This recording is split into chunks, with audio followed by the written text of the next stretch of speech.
Welcome back to my daily blog. তো আজকে চলে এসেছি একটা নতুন ব্লগ নিয়ে। তো আজকে মঙ্গলবার, মঙ্গলচণ্ডী পুজো আর বাড়িতে গীতা পাঠ দেবে। তো কী কী করি আর না করি সবটাই তোমাদের কাছে শেয়ার করব।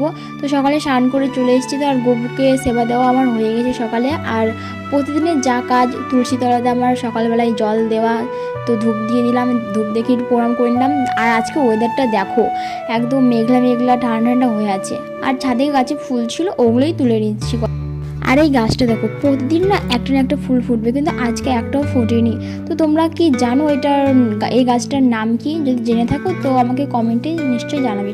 আমার পুজো করা কমপ্লিট হয়ে গেছে। তো এখন চা খেতে বসে গেছি।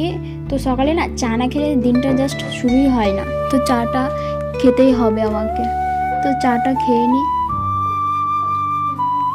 এইবারে বৈশাখ মাসটাতে না 5টা মঙ্গলবার পড়েছে। তো আজকে তৃতীয় মঙ্গলবার। তো দুপুরে মা পুজো করাও কমপ্লিট হয়ে গেছে মার।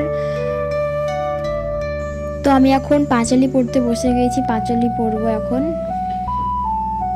পাঁচালি পড়া কমপ্লিট হয়ে যাওয়ার পর আমি এখন খেতে বসে গেছি। আজকে বেশি কিছু হয়নি, ডাল আর আলু সেদ্ধই করেছিলাম। আর এদিকে মা ভাত খাবে না, সেই জন্য মার জন্য গোলা রুটি করে দিচ্ছিলাম। একটু করে খেয়ে দেখলাম যে কেমন হয়েছে না হয়েছে। বিকেলবেলা বারান্দাটাকে পরিষ্কার করে নিয়ে ঝাড় দিয়ে দিয়েছি। এখন এটা মুছে নিব, কারণ এখানেই গীতাপাঠ পড়ানো হবে।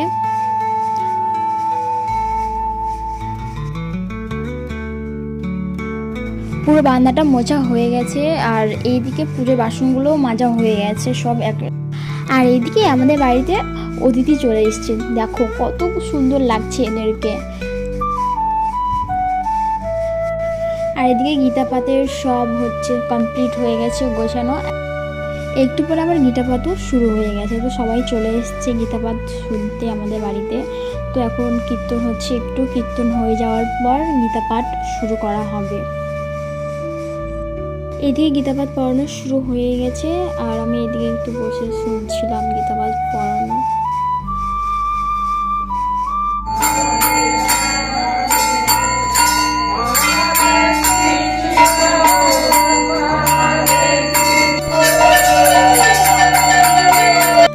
সবাইকে কোল্ড ড্রিঙ্কস দেওয়ার জন্য সব গ্লাসে ঢেলে নিচ্ছি সব এক এক করে। আর এদিকে খিচুড়ি রান্না করা হয়েছিল, আর ওখানে প্রসাদ কিছু দেওয়া হয়েছিল। আর আমি এখানে প্রসাদগুলো সব বেড়ে দিলাম।